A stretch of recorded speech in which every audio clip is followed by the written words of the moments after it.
जो लोग ऐसे पकड़े जाएं, जो घुसपैठिए हैं, जिनके बारे में जानकारी होगी, उनको पहले डिटेंशन कैंप में रखेंगे। धरपाकड़ माने डिटेंशन, ডিটেনশন থেকে ডিটেনশন সেন্টার।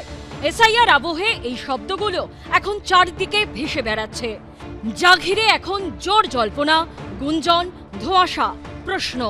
সূত্রের দাবি, বিজেপি শাসিত উত্তরপ্রদেশে যোগী আদিত্যনাথ প্রশাসন সম্প্রতি সমস্ত জেলা প্রশাসনকে অস্থায়ী ডিটেনশন সেন্টার তৈরির নির্দেশ দিয়েছে।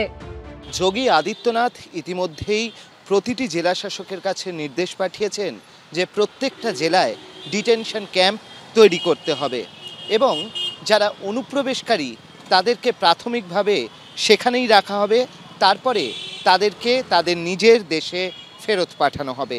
जो लोग लगातार घुसपैठिए हैं, यहाँ की डेमोग्राफी को खराब करने का काम करते हैं, ऐसे सब लोगों को आदरणीय मुख्यमंत्री योगी आदित्यनाथ जी ने चिन्हित करके ऐसे सब लोगों को प्रदेश से बाहर करने का निर्देश दिया है। এরই মধ্যে বিজেপি সাংসদ এবং কেন্দ্রীয় জাহাজ প্রতিমন্ত্রী শান্তনু ঠাকুরের মুখে শোনা গেছে ডিটেনশনের হুঁশিয়ারি।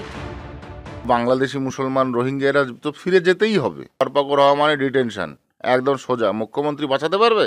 মুখ্যমন্ত্রীর ক্ষমতা আছে? অসমে এনআরসির সময় ডিটেনশন ক্যাম্প, হিন্দু, মুসলমান, ভারতীয়, বাংলাদেশি এসব নিয়ে বহু আলোচনা হয়েছে। এনআরসির সঙ্গে জড়িয়ে ছিল নাগরিকত্বের বিষয়টি। এখন অবশ্য পশ্চিমবঙ্গ, উত্তরপ্রদেশ সহ 12টি রাজ্যে চলছে এসআইআর, যার সঙ্গে আপাত দৃষ্টিতে এনআরসির কোনো সম্পর্ক নেই। তবে এরই মধ্যে উত্তরপ্রদেশে অস্থায়ী ডিটেনশন সেন্টার তৈরির তোড়জোড় ঘিরে রাজনৈতিক মহলে চর্চা তুঙ্গে। অর্ণব মুখোপাধ্যায় ও সমীরণ পালের রিপোর্ট, এবিপি আনন্দ। বিটি রোডে পথ দুর্ঘটনায় মৃত্যু হলো এক স্কুল ছাত্রের। আপনাদেরকে জানিয়ে রাখি যে মর্মান্তিক পথ দুর্ঘটনাটি ঘটে। অভিযোগ, রাস্তা পার হওয়ার সময় পেছন থেকে এসে পিষে দিল বাস। সিগন্যাল ভেঙে ছাত্রকে পিষে দিয়ে বেরিয়ে যায় 234 রুটের বাস। খবর স্থানীয় সূত্রে। বেসরকারি হাসপাতালে নিয়ে গেলে ছাত্রকে মৃত বলে ঘোষণা করা হয়।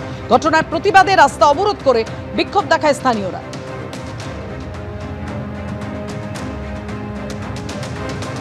স্কুল যাওয়ার পথে বেপরোয়া বাসের ধাক্কায় গুরুতর আহত হয়ে মৃত্যু হলো নবম শ্রেণীর এক স্কুল পড়ুয়ার।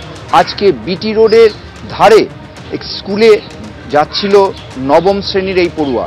সকাল 10:40 নাগাদ এই ঘটনা ঘটে এবং এই ঘটনায় গুরুতর আহত অবস্থায় তাকে স্থানীয় একটি নার্সিংহোমে নিয়ে যাওয়া হয়।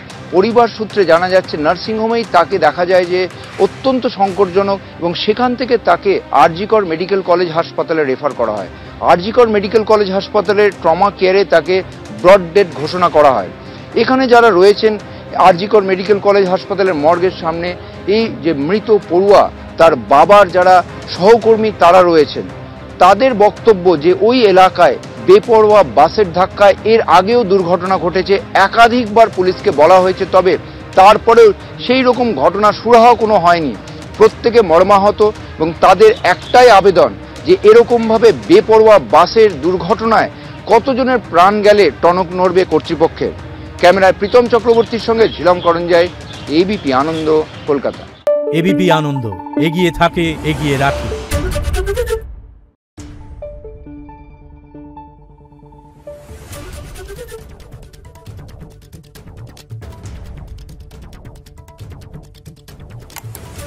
Thank you.